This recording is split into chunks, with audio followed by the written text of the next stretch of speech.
Si Venus, palabas na ng gate ng school nila. Tamang-tama.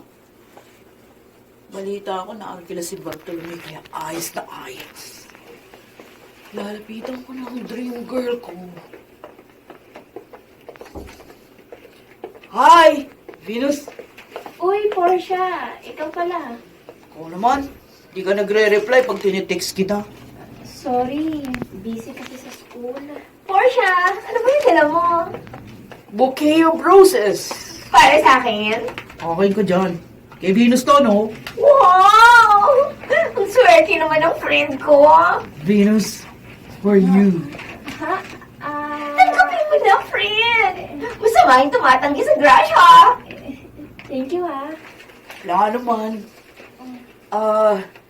Venus, Ivy, pwede ko ba kayong ma-invite na magmerienda? Uy! Tama-tama! Gutom na ako! Ivy? Sige na, Portia. O, saan